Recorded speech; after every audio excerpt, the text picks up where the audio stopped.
I really think emotional sobriety is not an event, but it comes to these inflection points where a person really is up against it. I really think that we need to support each other and ask for help when we find ourselves at an inflection point like that.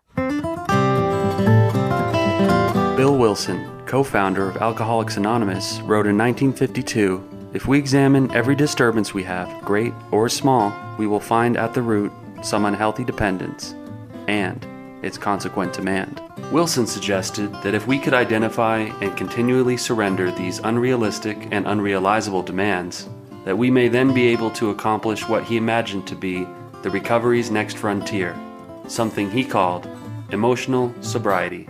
Flash forward 70 years and join psychotherapists and best-selling authors Tom Rutledge and Dr. Alan Berger, who have taken up the mantle of exploring Bill Wilson's new frontier.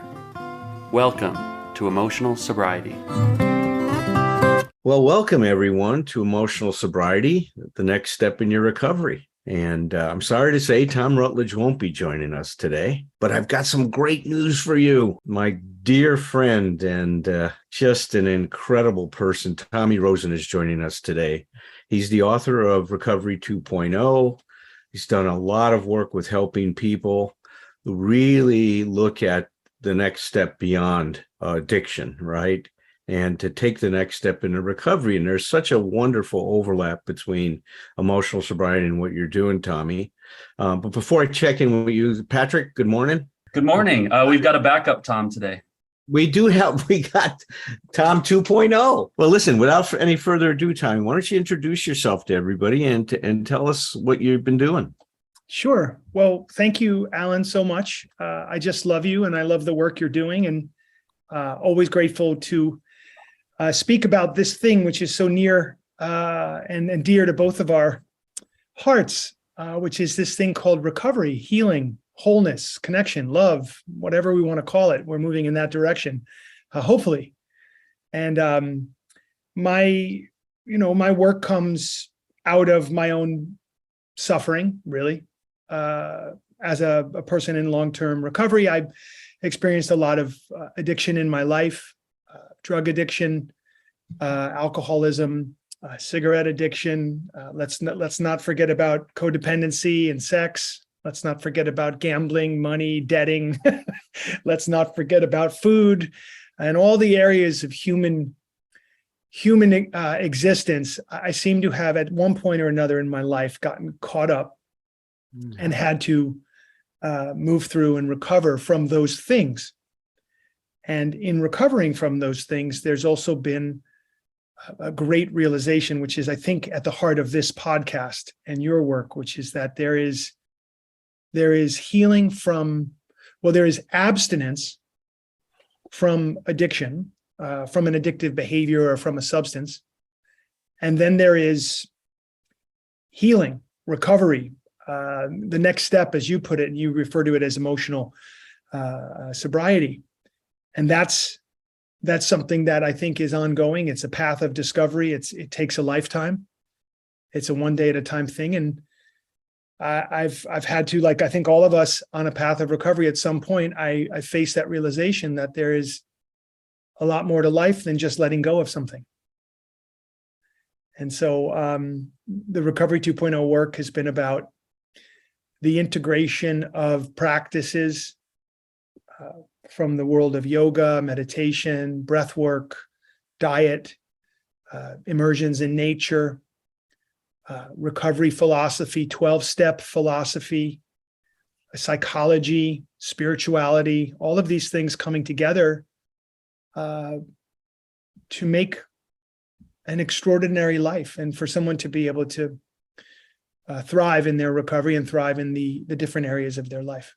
Well, it's funny you use that word, because it does go from abstinence to healing to thriving, right? And it really is. It's because once this journey starts, if you stay the course, and I know you have, and I know you help a lot of people to stay the course, that you start to thrive, man. You start to actualize that potential that we all have to be what we can be, that gets so diverted, doesn't it? I mean, it really does. And when it attaches itself, I say this all the time. It's a funny thing. This life force, Dr. Kurt Goldstein talked about it. He was a neurologist and in Germany, worked with a lot of brain damaged men from World War I. And what he saw was this remarkable thing, that even with the limitations they had because of the injury, right, and the cognitive impairment that followed those brain injuries, they were able to actualize whatever potential was available to the max. Mm-hmm. And he called that self-actualization. And he says, we all have it. He says, the problem is when it attaches itself to addiction, you become the best damn addict you can be. I mean, there's no half measures, right? There's none. I have not met a half-ass addict. I mean, we will go to any lengths. But the wonderful thing is, and this is the exciting thing about our work, is that when it attaches itself to recovery, standby, we're launched into that fourth dimension, aren't we? Yes. In every case. The people, it says in the big book of Alcoholics Anonymous, as you well know, it says, rarely have we seen a person fail who has thoroughly followed our path.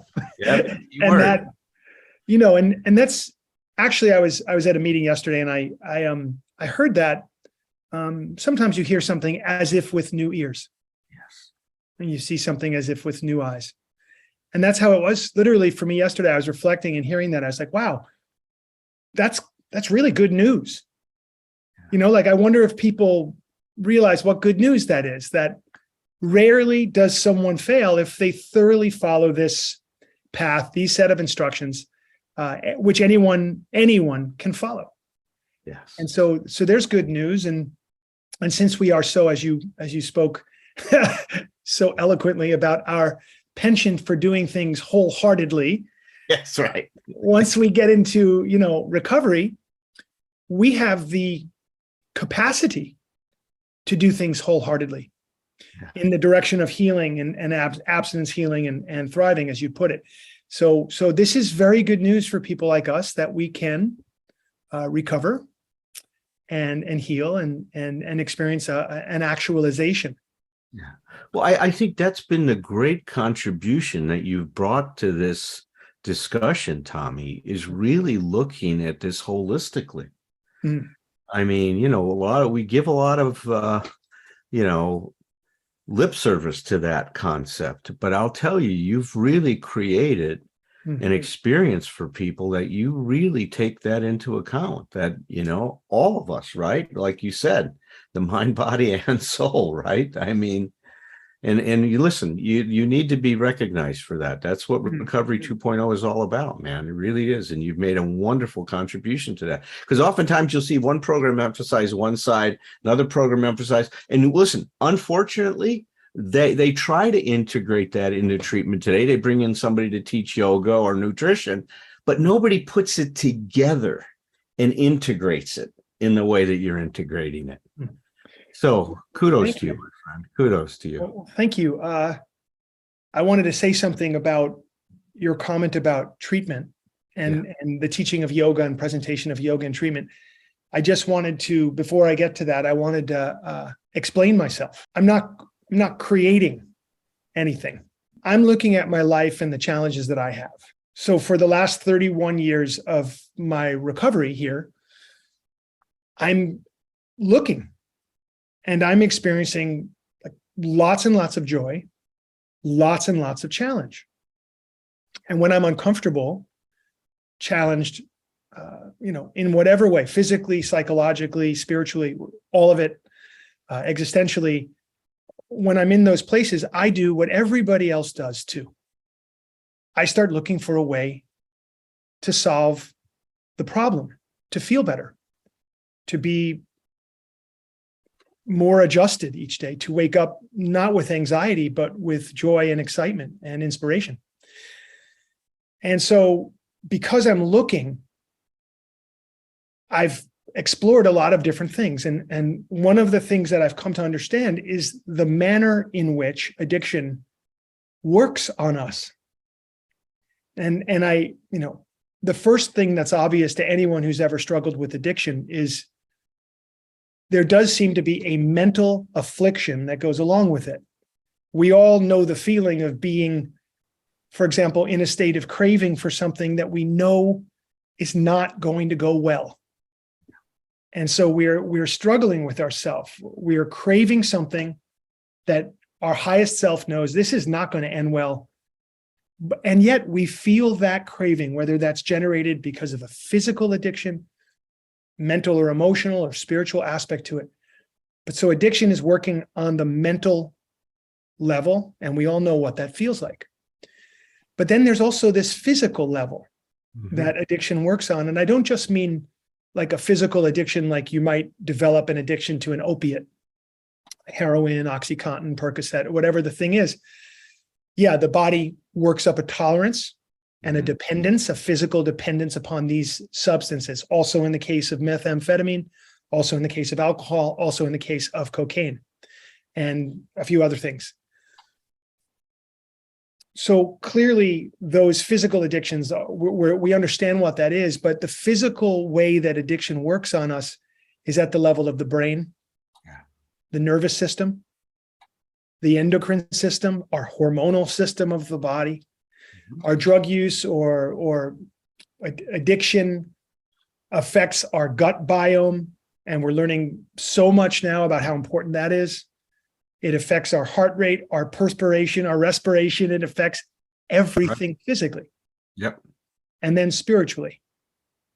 Addiction robs us of the fulfillment of our longing for love, for connection, to touch on the mystical, to live an extraordinary life rather than to feel put upon by a mundane existence, to feel like you have a sense of engagement and purpose in the world.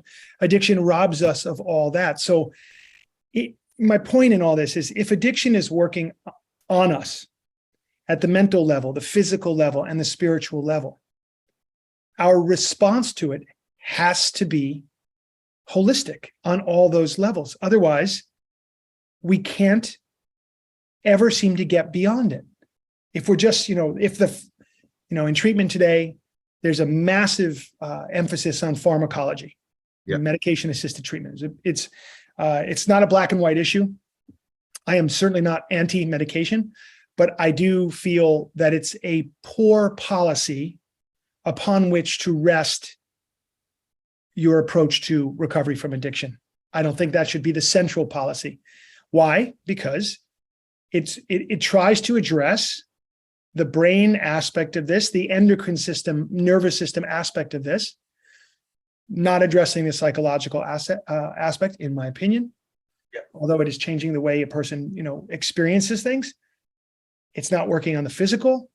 It's not helping a person in many ways that I think are necessary to really heal and recover. This is me.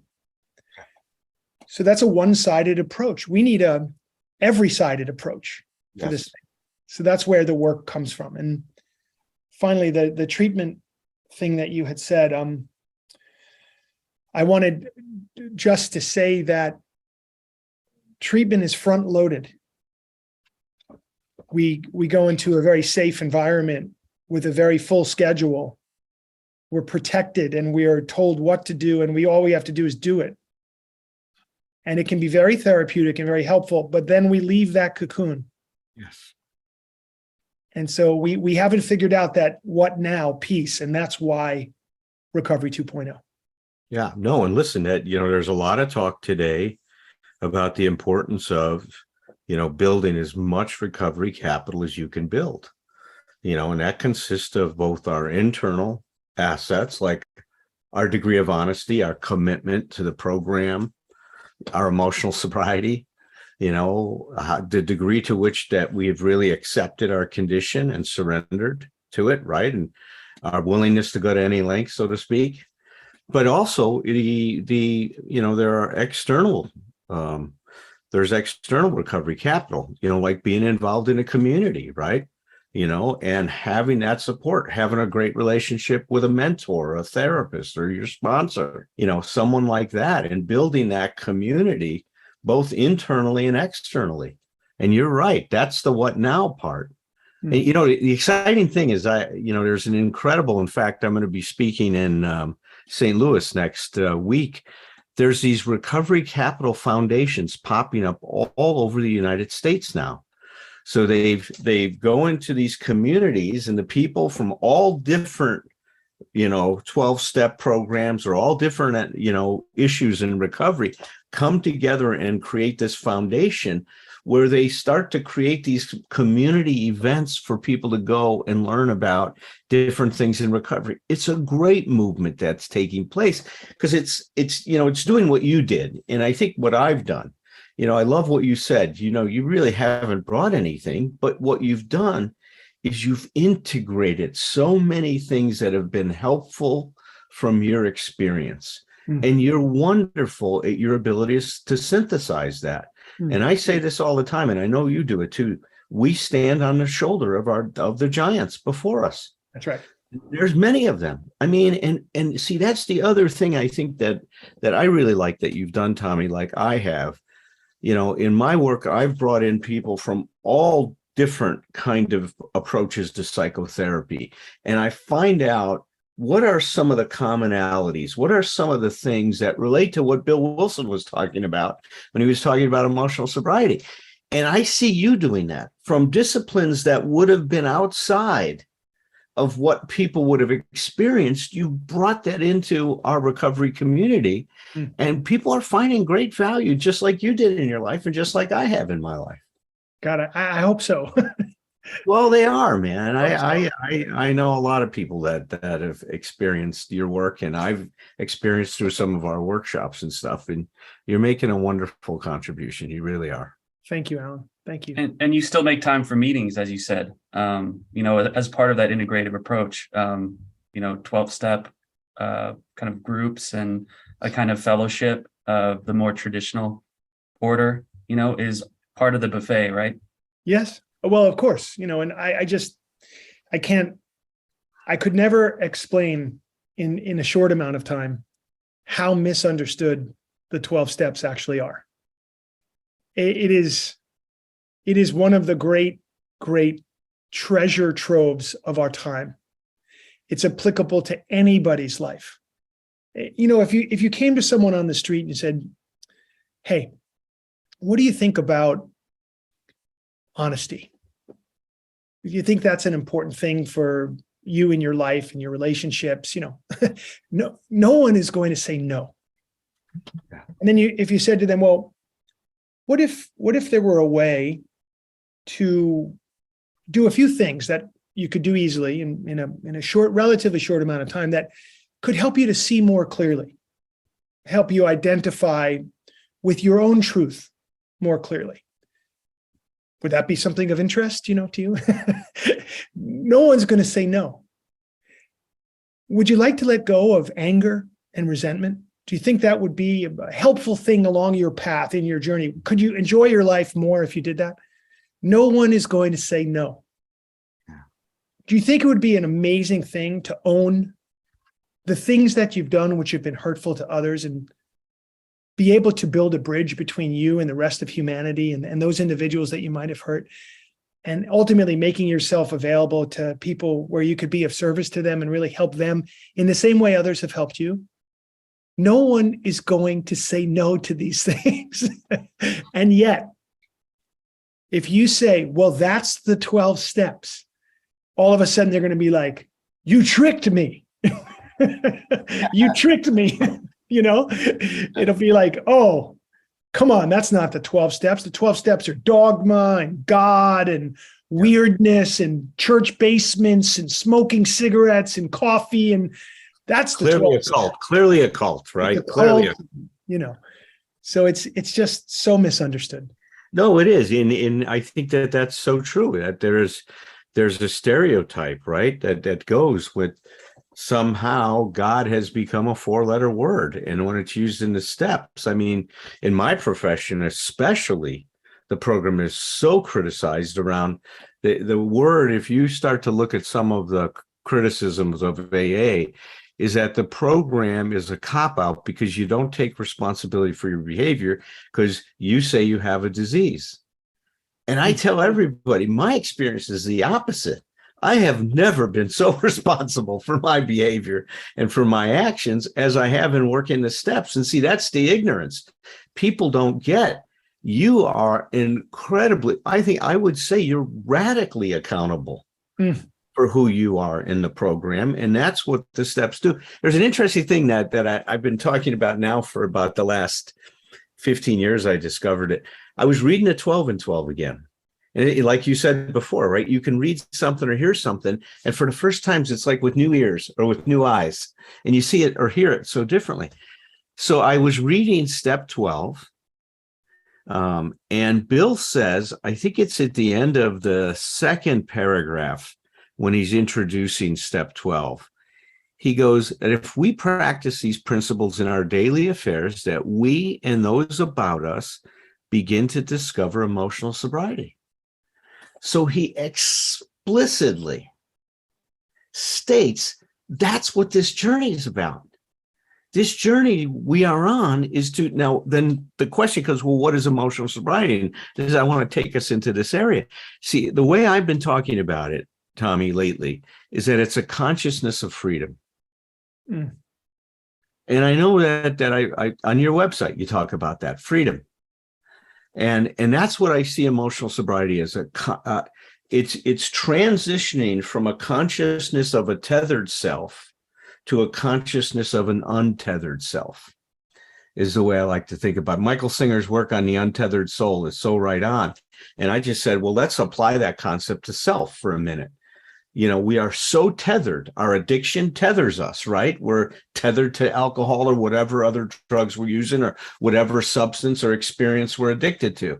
The process starts to untether us from that and from a lot of these beliefs and ideas we have that are so grounded in an earlier level of development. You know, relapse. For people who have been sober for a little while, relapse into an addictive behavior. Let's say you are a recovered alcoholic, and then there's a relapse at some point back into drinking alcohol. If you look at that inflection point in a person's life, they came up upon an issue or a challenge or puzzle piece of their life, which presented challenge that knocked them out of their integrity. However long it took, they were unable to right that ship or to address or maybe be guided to the right sort of way forward to make progress. And it became painful for them. And they inevitably made their way to that foggy way of thinking of, well, this is so painful or so uncomfortable, or this is so protracted and so never ending. It would make more sense to me to just drink. I should go back, which of course is not recommended and not a skillful means for moving through challenge, but we can certainly understand it. And I have a lot of compassion around people coming to an inflection point where they have an opportunity to push through something. And I've been through this so much in my life around, particularly women, lust, sex, like that's a big one. Money, career, power, that's a big one. Physical challenges as I get older, that's a big one too, is there's a letting go process there and a surrender process there also. And it's not sexy to talk about. And so we don't typically. I really think emotional sobriety is not an event, but it comes to these inflection points where a person really is up against it. I really think that we need to support each other and ask for help when we find ourselves at an inflection point like that. Yes. Because we really need each other, and we can avoid a tremendous amount of pain and suffering around poor decisions under pressure. No, your point is well taken. It's not something that we achieve and then we set up a base camp there, right? And then we live there. No, it doesn't happen. Like you said, there's moments in my life where I've achieved a certain level of emotional sobriety, but I think this is one of the things that I've kicked around a lot. It's kind of an amazing process how my level of development, wherever it is going to invite the next challenge to create an emerging opportunity. So, let's say I'm coping with things in a certain way. Well, that way is going to have limitations. It's got to. I mean, because I'm a limited person, right? I'm not infinite. I'm limited. I'm limited in my consciousness. I'm limited in my behavioral capacity and the resources I have. So inevitably, no matter how much I've raised my consciousness or my maturity, I'm going to be confronted with a challenge that's beyond my current capability. And you were talking about the challenges we get. In every one of those, we see an emerging opportunity. Now, the issue is how to see it as such and not interpret it as a way that demotivates you, right? That says, oh my God, yeah, life sucks. And then you die. So why bother? Because what do we call it? Most people relapse because they get the fuckets. That's right. They get the fuckets. They have this mentality. Well, look, I've been trying, look, and nothing's working out. I call it the vending machine mentality. You put a quarter in the goddamn vending machine, you pull the lever, you expect to get that damn candy bar, right? Well, guess what? Life isn't going to do that all the time. You can put 50 quarters in that machine. It doesn't mean it's going to give you what you're looking for. Now, you're going to get something that you're not looking for that may be even more valuable than what you thought you needed. And how many of those times have we discovered that, Tommy? What I thought I needed to be okay had nothing to do with what I really needed to be okay. Yes. But it's an amazing process when you start to become aware and conscious of these possibilities. As an antidote to the fuckets, can we clarify what you guys meant by recovery capital? And then would you say that recovery 2.0 is a form of that? Allen, you want to speak about recovery capital because you used I just say recovery capital are those assets I can bring to bear to initiate in this conversation to sustain my recovery, right? What can I do to sustain it?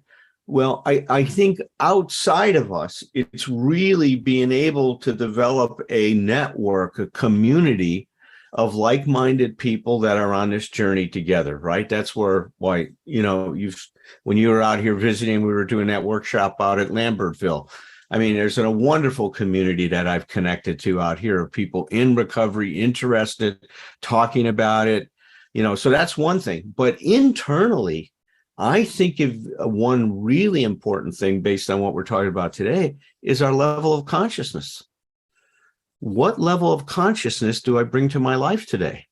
And does that consciousness include a curiosity?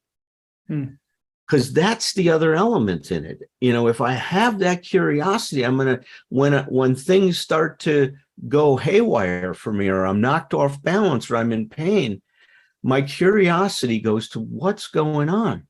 Let me try to discover what this means.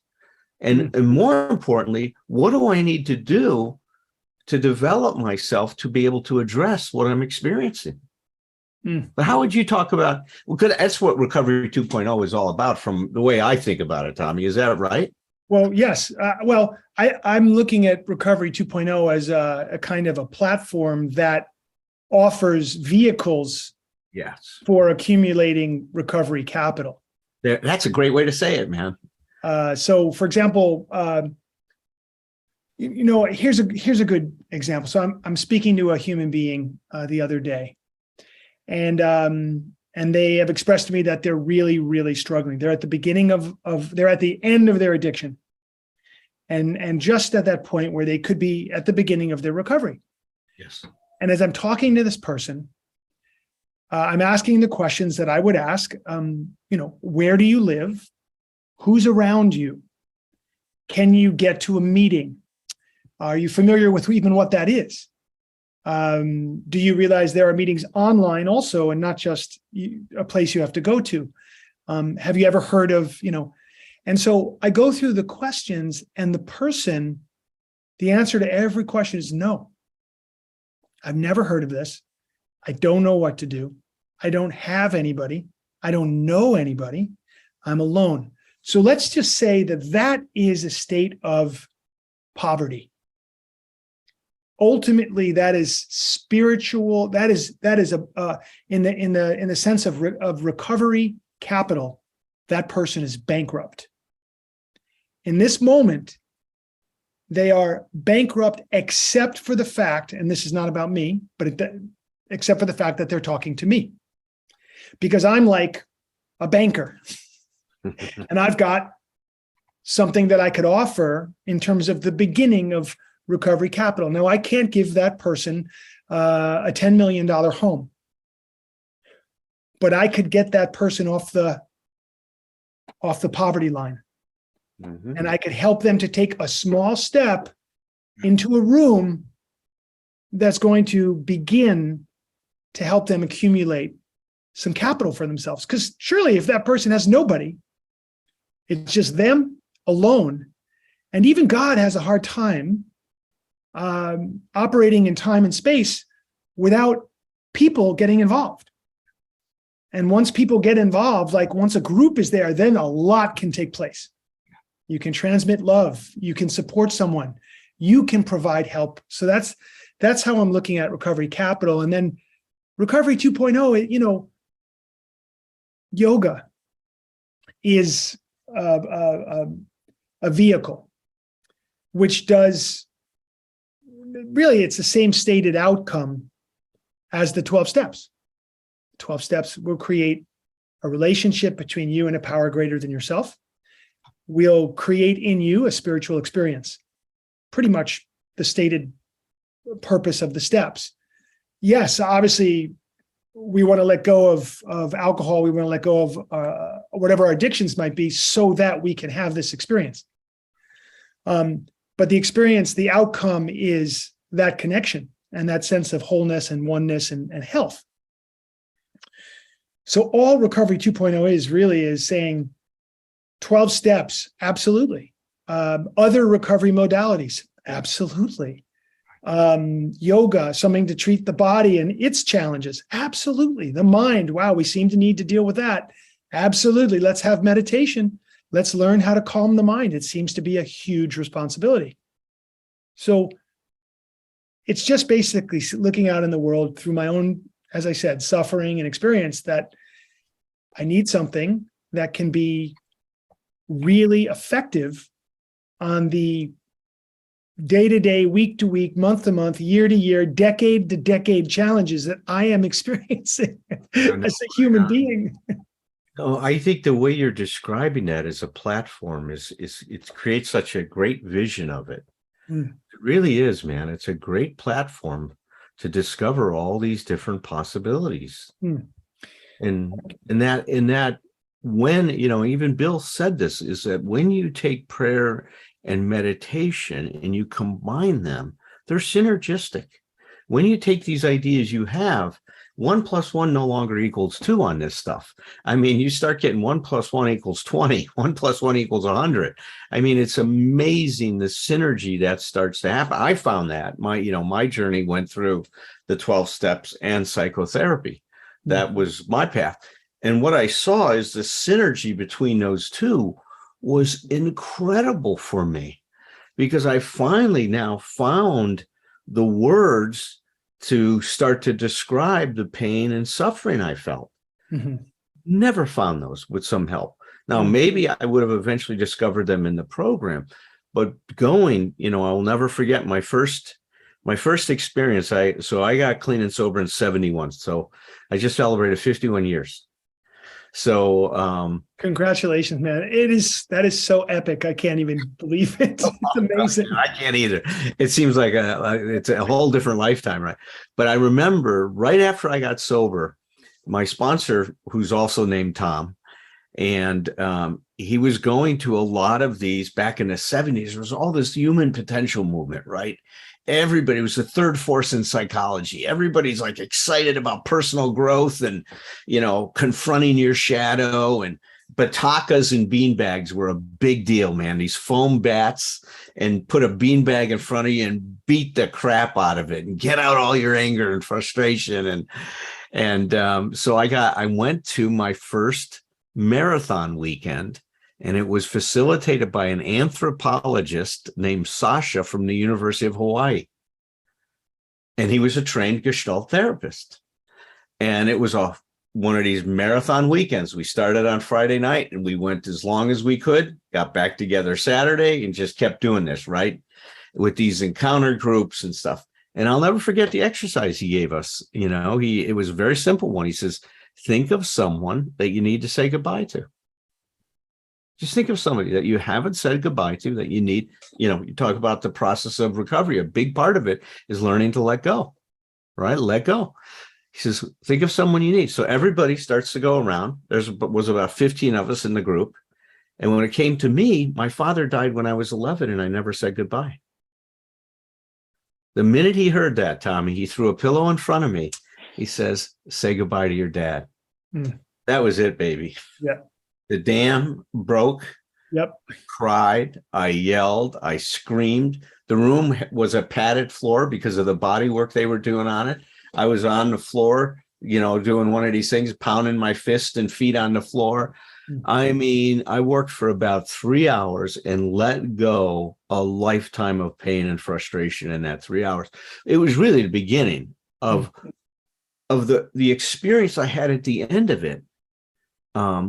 I felt so pure, so connected. I mean, my vision was so clear. The room, the colors were so bright. It was like when I dropped LSD and I'd have these acute experiences on LSD. And what sold me about recovery, I had that experience, but it was it was natural. There were no drugs that were doing it. It was how my relationship with my experience, with the people in the group. Yeah. And so when you talk about connection, man, that's what sold me on. And that was so early in my recovery. It propelled me. I'm still propelled by that one experience. It was that powerful. Yes. Well, it's interesting that you bring up such a profound emotional release and psychologically freeing experience and spiritually healing experience.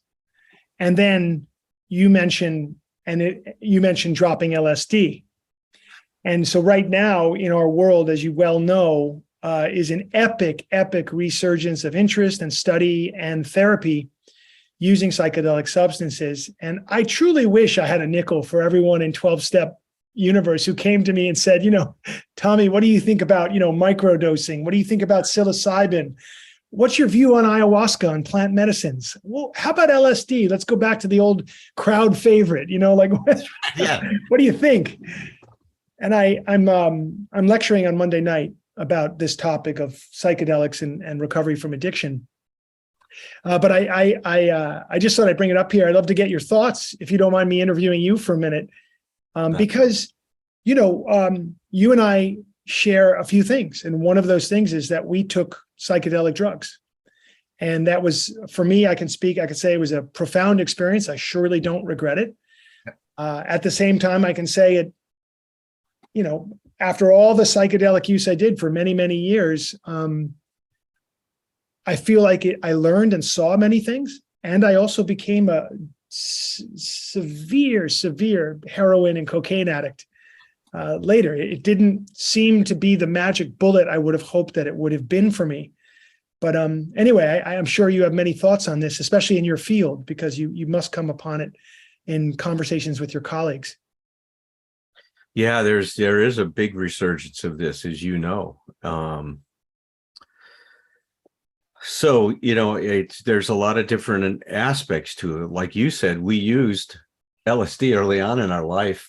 It didn't launch us into a path of self-awareness and self-actualization. And somehow we were able to avoid our addiction as a result of the profound experiences. Mm-hmm. I mean, the one thing that it did for me, but it was it was lost, I think, because I didn't have the consciousness wrapped around it to really integrate it into my life, was to see that there are so many possibilities between what I think are possibilities.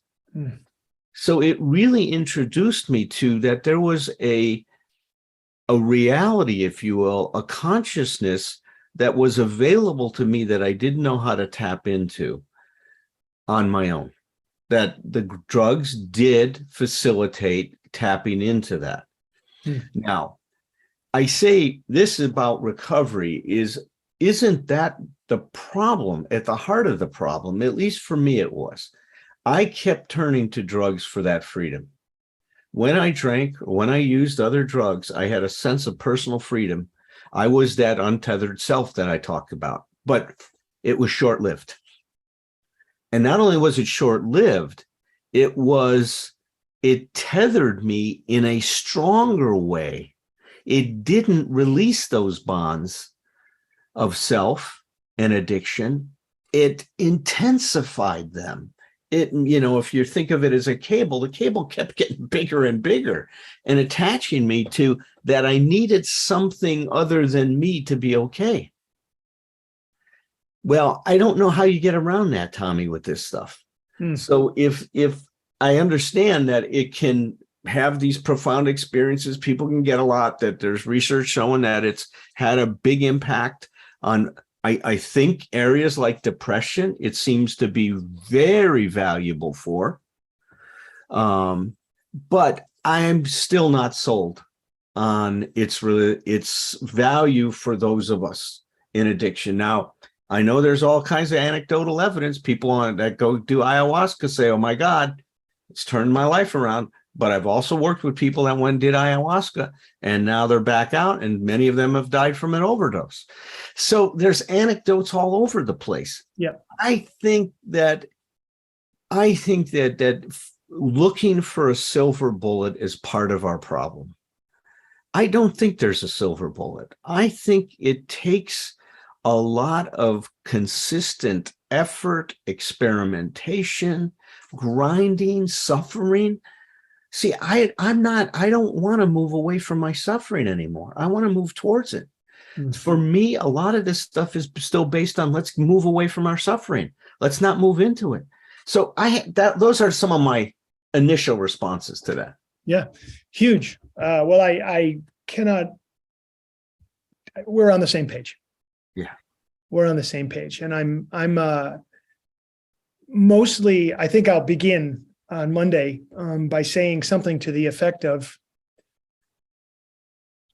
you want me to have a position.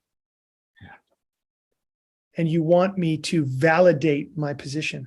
And you want my position to be so compelling to you that you're moved into this wonderful space beyond any doubt, beyond any fear. And it isn't possible. So well said, man. That's a wonderful way to start out your talk. Because it's what they're looking for, man. It's what we all look for all the time. Is there certainty? Tell me the one decision I can make that this will be it. Right. This is the answer. Tell me what to do. And if there's anything we've learned lately, I've been looking at this issue of abortion rights and Roe v. Wade, and a lot of people in the world of recovery, when these things happen out in the world, they can really use those things as an excuse for really poor behavior and poor reactions on their part. And so I really got into it with somebody, and something came from it. And so I thought that was maybe relevant to bring up here, if that's okay with you. Yeah, please. On the one side of this debate, you have a group of people who, grounded in their religion, feel that this is about the sanctity of life. Yes. This is about respect of their God, their religion. So these are heavy, deep, profound ideas for that group of people. Yes. On the other side of this debate, you have a group of people who feel that this is about the safety of women, reproductive rights, rights of the individual to choose. And those are heavy, deep concepts also. And so what I've come to understand in so far in my life, if there's anything I understand, it's that there is no point in arguing. Yeah. That both sides have their reasoning. It is solid. It makes sense to them. I don't think anyone wins anyone over. Yeah. That's certainly true. I think that, the space to be is to a certain extent is one has to determine for oneself what feels aligned, and then one has to live that truth. If we can be open to further revelation, as we've always said, more will be revealed. If we can be open to further revelation, maybe even changing our mind over years, that's just a wonderful way to be. And, I love the aspect of 12-step recovery where we say, we don't argue anything anymore. We don't get involved in outside issues. That's right. So something about that and this issue, and I just see how people want to be right. Yeah, that's right. So badly. And that's an addiction. Well, it is. But like you said, it's at both sides of that. And of course, there's all people on that line between that continuum. Well, there isn't asymmetry. I just think it's important to reiterate that, an asymmetry between the positions, because one's minoritarian and the other is. See, well, that's the interesting thing. It's about life. See, and it's about respecting life and choice and stuff like that. That's the interesting thing. There is a way that you could say they're on the same page, right? They're just looking at being on that page in a very, very different way. It's like two parents that get together that have a kid that's in trouble. One parent has one idea, the other parent has another idea. Well, they're both coming from a place of, we love our child. We want to try to figure out the best thing in the world. And what you captured, it was funny, we talked about this on the show. There's a group of people that have come together that it's called Better Arguments. And what they do is they go for the position that you just talked about. They say, if we're going to be able to become the United States, we have to do it by respecting the other person's belief, even if it's very different than ours. We have to just understand what it means to them. It doesn't have to mean that to us, but we can understand what it means to them. And I think if you truly understand it and look at it from their point of view, you see, like you said, it makes sense for them. Yeah. But we're not going to get everybody to agree to the same thing. That's the issue, right? There's got to be, my mentor, Dr. Kempler, said, in a healthy relationship, there always has to be room for two people. It can't be one person's way or the other. There has to be room for two. And so that on a personal basis, in terms of our romantic, our love relationships, our love interests, is relevant, but it's also true when you start to move beyond that into our society. Well, right, Tommy. And I think the principal thing probably that you would get at with that person is that you can't, in a recovery context, you can't lose yourself in that debate and get away from kind of, right, that principal concern of getting well and staying sober and not falling into nihilism. Yes, it's great what you just said. I think it comes down to the question, what ultimately is the goal here? And for me, say from a yogic standpoint, the goal is transparency of mind. I need at all costs to keep a clear head, to be focused on the ultimate goal of realizing and living from the divine essence within me, which is within you and within everybody else. And if I allow events in the world to knock me off of my centeredness, then what happens from there is karma, meaning I react to the world from a place of uncenteredness. Mm-hmm. I put into effect, I put into movement a train of circumstances that came from not centeredness, but my reactivity to someone else's reactivity. Yes. And now you have the history of the world. And as I look out, it hasn't gone well. It hasn't gone well. We have nearly destroyed each other and our planet. And this is in the back or front of everybody's mind today. That's right. How are we going to get through this? And so from the yogic standpoint, this idea of keeping transparency of mind and not arguing and allowing people to be while consciously and energetically working towards what feels correct to us seems to be the way. Yeah, that's so. Boy, Patrick, I think you could probably hear all the overlap between that position and like the concept of emotional center of gravity. Absolutely. We talk about keeping your emotional center of gravity over your 2 feet, right? How do you get it back when you're knocked off balance? What are the things you do to recover your balance, right? Those things, as well as, emotional sobriety has a lot to do with understanding ourselves, this transparency of mind. I love that phrase, Tommy. That's so relevant to this thing, is to being aware, and back to this curiosity thing, is how am I thinking about this? I love Virginia Satir. She said something so brilliant. She goes, whenever I meet a problem, and this is one of the pioneers of family therapy and self-esteem work, right?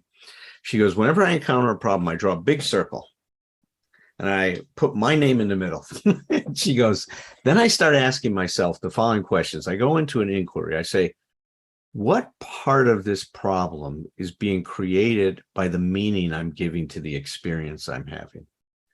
What part of this problem is being created by my expectations? And she goes through a whole list of these things. But the last one that she mentions is brilliant. She goes, what part of my problem is related to my lack of faith in my ability to cope with this? Wow. Yeah. I never thought of asking that question about myself. And it's such a powerful question that a lot of this, my reaction to this might come from, I don't know how to deal with it. And then, like you said, when we come to a program, well, that's okay. I don't need to know. But see, moving away from that consciousness that says, I have to have the answer if I want to be a good person. If I'm going to be okay, I have to know the answer to this. And to admit I don't is humiliating.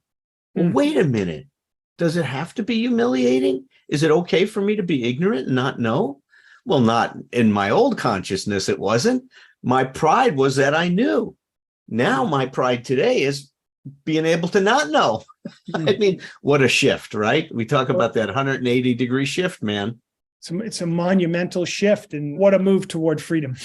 There it is. Right on. Right on, man. What a move towards freedom. Well, God, man, what a wonderful, wonderful hour we've just spent talking, man. I love you, Tommy. It's wonderful to have you here, man. Where can we tap into that talk? Is that open to the public? This Monday night. Yes. 5 p.m. Pacific time. Anybody's welcome. Just come. There's a registration link, which I can just put in the chat bar right here for you if you'd like. Okay. And Patrick will put it in the show notes. If you're putting this up before Monday, otherwise people can catch the replay later on I believe on YouTube. We'll just put it up there after. Okay. Let me see here for a second. Well, it'll be up before Monday night, so we'll be able to catch that, but we'll also let people know that they can catch it later. It's just a free discussion and exploration of psychedelics and recovery from addiction. Tommy, you have an effect where I feel lighter after talking to you for a bit. So. Oh, that's amazing, man. Thank you for saying that. So nice to meet you. So nice to meet you, Patrick. We'll see you next week on Emotional Sobriety. Okay, guys. Blessings. Change your life. Change your myth. Cultivate your narrative with whomever you're with. Then with glass in hand and children on one knee. Bring some stories. Bring your stories back to me. It ain't a crime to be a human. Never be ashamed to be yourself. Rest assured that whatever you're doing will entertain me like nobody else. So here's to us, my old friends, until it's time to drink the wine and break the bread again. With glass in hand and children on one knee, bring some stories, bring your stories back to me.